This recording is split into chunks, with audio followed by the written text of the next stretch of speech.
آپ کی اولاد کتنی ہی ضدی اور نافرمان کیوں نہ ہو، صرف 11 مرتبہ یہ عمل کر لیجئے، ان کے دلوں میں حیران کن تبدیلی شروع ہو جائے گی۔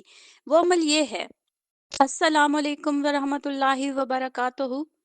کیا واقعی صرف 11 مرتبہ کا ایک چھوٹا سا عمل برسوں کی ضد اور ہٹ دھرمی کو ختم کر سکتا ہے؟ کیا آپ جاننا چاہتے ہیں وہ کون سا راز ہے جو اولاد کے دلوں کو نرم اور والدین کے قریب کر دیتا ہے؟ آخر وہ کون سا عمل ہے جس کے بعد اولاد کی آنکھوں میں آپ کے لیے عزت اور محبت خود بخود جھلکنے لگتی ہے؟ محترم ناظرین، آج آپ کو ایک ایسا راز بتانے جا رہی ہوں جو شاید ہی آپ نے کبھی کسی کتاب میں پڑھا ہو یا کسی مجلس میں سنا ہو۔ یہ وہ عمل ہے جو اولاد کے دل کی دنیا بدل دینے کی طاقت رکھتا ہے، مگر اس کی حقیقت یوں چھپی ہوئی ہے جیسے اندھیری رات میں چھپا کوئی خزانہ۔ آپ سوچ رہے ہوں گے آخر ایسا کون سا عمل ہے جو نافرمان اولاد کو فرما بردار بنا سکتا ہے؟ وہ اولاد جو آپ کی بات کو بار بار ٹال دیتی ہے، وہی اولاد آپ کی نگاہوں میں سکون اور دل میں خوشی کا سبب کیسے بن سکتی ہے؟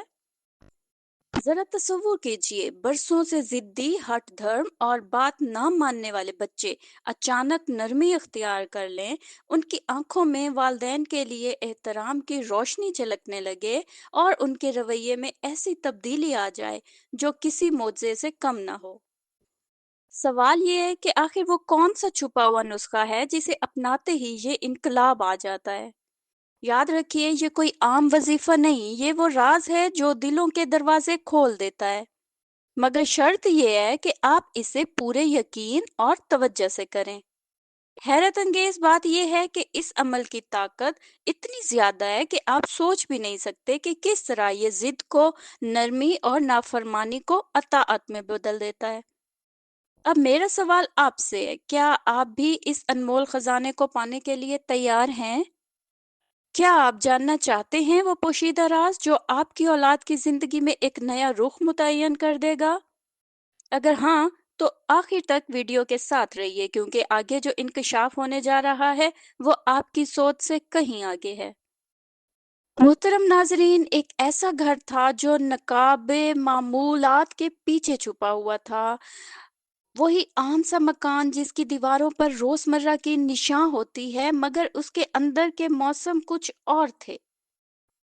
گھر کے کونے میں ایک چھوٹی سی روح تھی جو ہر روز اپنے والدین کی بات سننے کو تیار ہی نہ تھی۔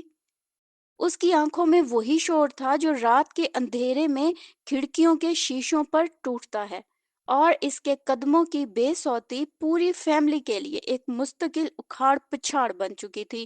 والدین نے ہر راستہ آزمایا، نرمی، سختی، وعدے، پکڑ، مگر وہ ایک ایسی دیوار بن چکا تھا جو نہ بولتی تھی اور نہ سنبھلتی۔ ایک شام جب گھروں کے عام چراغ بھی کچھ مدھم لگنے لگے، ایک بوجھل کانپنے والی خاموشی نے سب کو گھیر رکھا تھا۔ اسی خاموشی میں ایک ضعیف مگر چوکنے پڑوسی کا سایہ در آیا۔ وہ سایہ کوئی نام مانگا ہوا نہیں تھا، نہ کسی قصے کا ستارہ تھا، بس ایک خاموشی میں گھرا ہوا چہرہ جو بہت کچھ جانتا محسوس ہوتا تھا۔ اس نے کسی قصہ گو کی طرح راز کھلنے کا اشارہ دیا، مگر زبان سے کچھ نہ کہا، بس ایک جھلک، ایک ہاتھ کے اشارے اور ایک خاموشی دفتر جیسا رواج۔ ایک خاموش دفتر جیسا رواج۔ والدین کے دل میں امید کی ایک پتلی سی روشنی جل اٹھی۔ پڑوسی نے کوئی معجزہ یا جادوئی نسخہ چارٹ پر لکھ کر نہیں دیا، وہ چیز اتنی سادہ مگر اتنی محروف تھی کہ لفظ اگرچہ چھوٹے تھے مگر اثر بہت بڑا تھا۔ اس نے ایک مخصوص ترتیب کا اشارہ کیا، وہ ترتیب جو کسی تال کی مانند 11 رخوں میں مکمل ہوتی، پھر ایک نرم سا پھونک کا لمس، اور اس کے بعد ایک چھوٹی سی پیالی کے حوالے سے ایک علامتی اشارہ۔ مگر اس سب کو اس نے راز کی چادر میں لپیٹ کر رکھا۔ والدین نے جب اس غیبی ترتیب کو اپنے دل کے گوشے میں لمحہ بلمحہ آزمانا شروع کیا تو وہ چھوٹے چھوٹے پھول سی کیفیتیں گھر کے ماحول میں کھلنے لگیں۔ پہلی بار بچے کی آنکھوں میں ایک ٹھنڈی خاموشی دکھائی دی، جیسے کسی کسان کے کھیت میں اچانک ہلکی بارش کی ایک جھلک آ گئی ہو۔ وہ جو کبھی دروازے کے پیچھے شور مچاتا تھا، اب کسی اندرونی حس کی طرف جھک گیا۔ یہ روزانہ کی انہیں معمولی مگر مستقل حرکتوں نے گھر کی فضاؤں کو نرم کیا۔ جیسے سخت مٹی میں آہستہ آہستہ نمی سرکتی ہے اور پھر وہاں ایک خرد پھول ابھرتا ہے۔ وقت کے ساتھ جو تبدیلی آئی وہ دھواں نہیں تھی بلکہ نور کا آہستہ سا رقص۔ والدین کی زبان میں تلخی کم ہوئی، بچے کی نظریں پرسکون ہو گئیں، اور کھانے کی میز پر بیٹھ کر گفتگو کا وہی پل دوبارہ بن گیا جو برسوں سے ٹوٹا ہوا تھا۔ راز کے اثر نے یہ ثابت کیا کہ بعض اوقات سب سے چھوٹا اشارہ اگر مسلسل اور دل سے کیا جائے تو وہی بڑے طوفانوں کو روک دیتا ہے۔ مگر اس کہانی کا حقیقی کرشمہ اس بات میں تھا کہ جو طریقہ اختیار کیا گیا تھا وہ ہر کسی کو دکھانے کے لیے نہیں تھا۔ اس میں ایک پردہ تھا، ایک پوشیدہ لفافہ جو صرف اس گھر کے اندر موجود لوگوں کے ایمان اور محنت کے لیے کھلا۔ اور جب گھر کی دیواریں اب دوبارہ کہکہوں سے گونجنے لگیں تو سب نے محسوس کیا کہ بعض راز لفظوں میں نہیں بند کیے جا سکتے، وہ عمل کا حصہ بن جاتے ہیں۔ ایک تار کی مانند جو انسان کے رویے کو نئے سرے سے کمزور یا مضبوط کرنے کی طاقت رکھتا ہے۔ کچھ ہی دنوں میں اس گھر کا ماحول بدلنے لگا۔ مگر یہ تبدیلی کسی شور و غوغا کے ساتھ نہیں آئی تھی، یہ خاموشی میں لپٹی ہوئی تھی۔ بچہ جو کبھی ضد میں چیخنا، دروازے بند کرتا اور نگاہیں جھکائے رکھتا تھا، اب وہی نگاہوں میں ایک عجیب سی نرمی اور والدین کے سامنے بیٹھنے کی خواہش پیدا کرنے لگا، جیسے اندر کوئی قفل ٹوٹ رہا ہو اور اس کے پیچھے سے روشنی آہستہ آہستہ باہر نکل رہی ہو۔ والدین حیران تھے کہ یہ معجزہ کیسے ہو رہا ہے۔ ان کے دلوں میں ہزار سوال تھے مگر جو جواب ایک پردے میں چھپا ہوا تھا، بس وہی پوشیدہ سا عمل، وہی مختصر سا راستہ جو بظاہر چھوٹا لگتا تھا مگر اندرونی دنیا کو جھنجھوڑ دینے والا تھا۔ وقت گزرتا گیا، اس بچے کی عادتوں میں حیرت انگیز تبدیلیاں آنے لگیں۔ وہ جو کبھی حکم سن کر بھاگ جایا کرتا تھا اب ماں باپ کی بات غور سے سننے لگا۔ وہ جو ضد میں چیزیں پھینک دیتا تھا اب خاموشی سے مسکرا دیتا، جیسے دل کی زمین پر برسوں سے جمی ضد کی برف پگھل رہی ہو۔ گھر کی فضا بھی بدل گئی۔ جو مکان پہلے جھگڑوں کی صداؤں سے بھرا رہتا تھا اب وہاں سکون کے پرندے اڑنے لگے۔ یہ سب اتنا پراسرار تھا کہ لوگ سوچ بھی نہیں سکتے تھے۔ کوئی دیکھنے والا اگر اس گھر کے اندر جھانکتا تو کہتا یہاں ضرور کوئی ایسا راز چھپا ہے جو آنکھوں سے دکھائی نہیں دیتا۔ لیکن حقیقت یہی تھی کہ اس راز کو الفاظ میں ڈھالنا ممکن نہ تھا۔ وہ ایک ایسا عمل تھا جو صرف دل سے کرنے والوں پر ہی کھلتا ہے۔ والدین نے اس کو چھپائے رکھا، کسی کے سامنے ظاہر نہ کیا، کیونکہ وہ جان چکے تھے کہ کچھ نسخے ایسے ہوتے ہیں جتنے زیادہ ان کو چھپایا جائے وہ اتنا ہی زیادہ اثر دکھاتے ہیں۔ بچہ اب والدین کے قریب ہو چکا تھا اور والدین کے دل مطمئن ہو گئے تھے کہ برسوں کی تھکن، دعاؤں اور صبر کا بدلہ انہیں اسی پوشیدہ کرشمے کی صورت میں ملا۔ یوں یہ حکایت یہ سبق دیتی ہے کہ بعض راز دنیا کے سامنے نہیں لائے جاتے، وہ دل کے خزانوں میں چھپے رہتے ہیں، لیکن جو لوگ ان پر یقین کے ساتھ عمل کرتے ہیں ان کی زندگیوں میں ایسے انقلاب برپا ہوتے ہیں جو دوسروں کو محض کہانیاں لگتے ہیں مگر ان کے لیے حقیقت کی طرح روشن ہوتے ہیں۔ ناظرین، میں اب آپ کو وہ وظیفہ بتاتی ہوں جس نے ایک بچے کی ضد کو، ہٹ دھرمی کو اور والدین کی نافرمانی سے بچا کر فرما بردار بنا دیا۔ وظیفہ یہ ہے کہ سب سے پہلے درود شریف 3 مرتبہ پڑھنا ہے، پھر آیت الکرسی 11 مرتبہ پڑھنی ہے، اور آخر میں پھر درود شریف 3 مرتبہ پڑھ کر پانی پر دم کرنا ہے، اور پھر وہ پانی اپنی اولاد کو پلانا ہے۔ آیت الکرسی۔ اللہ لا الہ الا هو الحی القیوم لا تاخذہ سنۃ ولا نوم لہ ما فی السماوات وما فی الارض من ذا الذی یشفع عندہ الا باذنہ یعلم ما بین ایدیہم وما خلفہم ولا یحیطون بشیء من علمہ الا بما شاء وسع کرسیہ السماوات والارض ولا یؤودہ حفظہما وہو العلی العظیم۔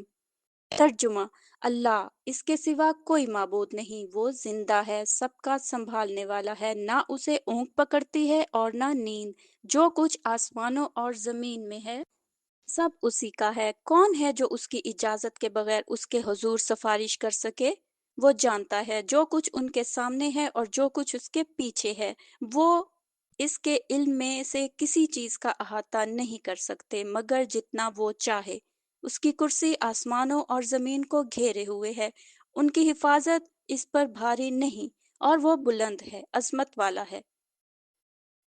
طریقہ عمل یہ ہے کہ وضو کی حالت میں بیٹھیں، دل میں نیک نیت کریں کہ یہ عمل اپنی اولاد کی ہدایت اور نرمی قلب کے لیے کر رہے ہیں۔ پہلے 3 مرتبہ درود شریف پڑھیں، کوئی بھی مسنون درود پڑھ سکتے ہیں۔ اس کے بعد آیت الکرسی 11 مرتبہ توجہ اور ایمان کے ساتھ پڑھیں۔ آخر میں پھر 3 مرتبہ درود شریف پڑھیں۔ اب اس پر پانی دم کریں اور اپنی اولاد کو پلائیں۔ یہ عمل دن میں 1 مرتبہ تسلسل کے ساتھ کریں۔ اللہ تعالیٰ فرماتا ہے، ہم قرآن میں سے وہ چیز نازل کرتے ہیں جو ایمان والوں کے لیے شفا اور رحمت ہے۔ یہ آیت ہمیں بتاتی ہے کہ قرآن کی تلاوت اور دم کیا ہوا پانی دلوں کی سختی، نافرمانی اور ضد کو شفا میں بدل دیتا ہے۔ آیت الکرسی کی فضیلت یہ ہے، نبی کریم صلی اللہ علیہ وآلہ وسلم نے فرمایا، جو شخص ہر نماز کے بعد آیت الکرسی پڑھتا ہے، اس کے اور جنت کے درمیان صرف موت کا فاصلہ ہے۔ یہ فضیلت واضح کرتی ہے کہ آیت الکرسی محض ایک آیت نہیں بلکہ ایمان کی مضبوط ڈھال ہے۔ اولاد کے دلوں میں نرمی۔ اللہ تعالیٰ فرماتا ہے، جو ایمان لائے اور ان کی اولاد نے بھی ایمان میں ان کی پیروی کی، ہم ان کی اولاد کو ان کے ساتھ ملا دیں گے۔ یعنی والدین کا ایمان اور عمل اولاد پر اثر انداز ہوتا ہے۔ اس وظیفے کے ذریعے والدین اپنے بچوں کی اصلاح کی بنیاد ڈال سکتے ہیں۔ دم کیا ہوا پانی اور اس کی برکت۔ نبی کریم صلی اللہ علیہ وآلہ وسلم نے فرمایا، قرآن شفا ہے جسے پڑھ کر دم کیا جائے۔ یعنی قرآن پڑھ کر دم کیا ہوا پانی پینے سے جسمانی اور روحانی دونوں بیماریوں سے نجات ملتی ہے۔ فیوز و برکات ایسی ہیں، اس عمل سے اولاد کے دل نرم ہوتے ہیں اور ان میں والدین کی عزت اور محبت پیدا ہوتی ہے۔ ضد اور نافرمانی کی بجائے فرما برداری اور سکون جنم لیتا ہے۔ گھر کے ماحول میں عجیب سی برکت اور سکون پیدا ہو جاتا ہے اور اولاد برے دوستوں اور گمراہوں سے بچتی ہے۔ والدین کی دعاؤں میں تاثیر بڑھ جاتی ہے اور دعا قبولیت کے قریب ہو جاتی ہے۔ شیطانی وسوسے اور منفی اثرات گھر سے دور ہو جاتے ہیں۔ سب سے بڑھ کر یہ کہ یہ عمل دل کو قرآن کی روشنی سے منور کرتا ہے اور ایمان کو تازگی بخشتا ہے۔ یہ وظیفہ بظاہر چھوٹا ہے مگر اثر میں پہاڑ جیسا ہے۔ روزانہ صرف 11 مرتبہ آیت الکرسی پڑھ کر پانی پر دم کرنا اور اولاد کو پلانا نہ صرف ان کے دلوں کو بدلنے کا سبب بن سکتا ہے بلکہ پورے گھر کے ماحول کو نورانی اور پرسکون بنا دیتا ہے۔ والدین اگر پورے یقین کے ساتھ یہ عمل کریں تو انشاءاللہ اولاد کے دل اطاعت کی طرف مائل ہوں گے اور گھر جنت کا منظر پیش کرنے لگے گا۔